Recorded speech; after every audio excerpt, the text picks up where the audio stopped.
Hi. Hi. Welcome to my vlog. Wait lang. Wala na pala. Kasalan natin.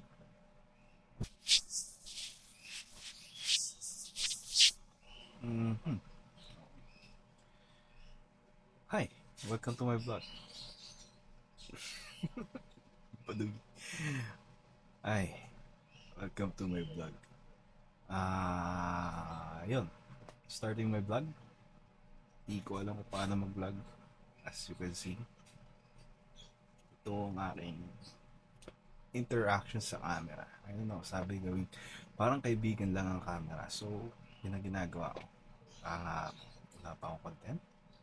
But, about my vlog, di ko alam eh. Basta, vlog. Kaya, google na nga natin. Ano ba yung vlog? Hmm. Uh,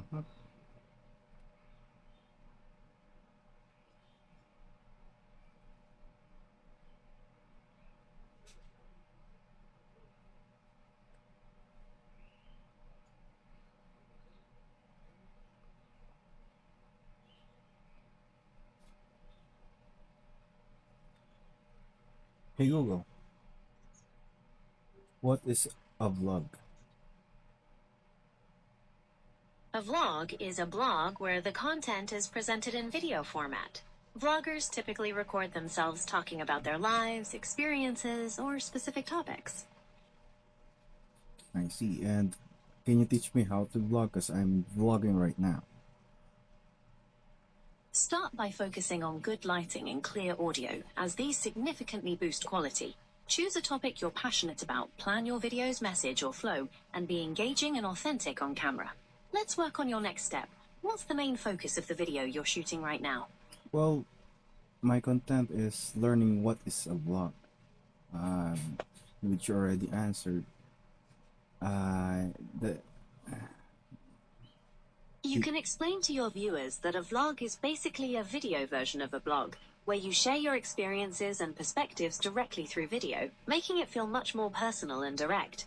Since you're talking about vlogging right now, a great next step is to show your audience your setup and give them a quick behind-the-scenes view. Okay. Susunod na. Natamad ako eh.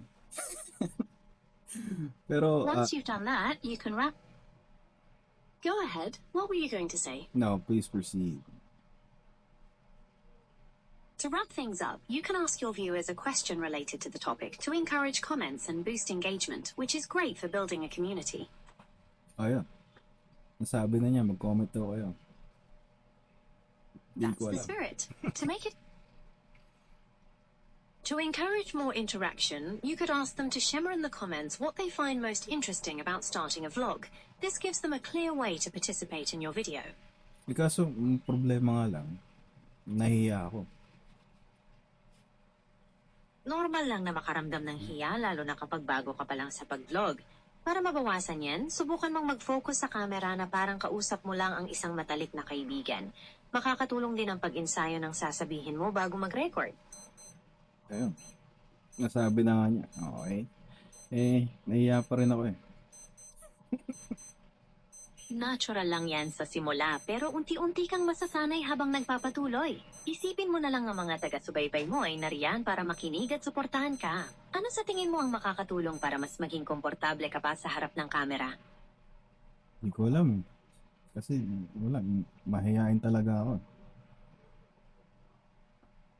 Okay lang yan, take your time. Para unti-unti mong madaig ang hiya, pwede kang magsimula sa maikling clips o kaya naman ay mag-focus muna sa audio habang nagsasanay na magsalita ng direkta sa camera. Little by little, masasanayan ka rin. You know, little by little. Any encouragement or any finisher? Tandaan mo na ang bawat malaking hakbang ay nagsisimula sa maliit. Ipagpatuloy mo lang ang paggawa ng gusto mo dahil ang dedikasyon at pagiging totoo sa sarili ang pinakamagandang puhunan sa pagiging vlogger. Kaya mo yan! Uy, thank you. Walang anuman. Ipagpatuloy lang ang pag-vlog at mag-enjoy sa bawat sandali. Paalam. Ayun, nasabi na nga niya. So, let's mark this as a first step, then bukas ulit. I don't know. Thank you.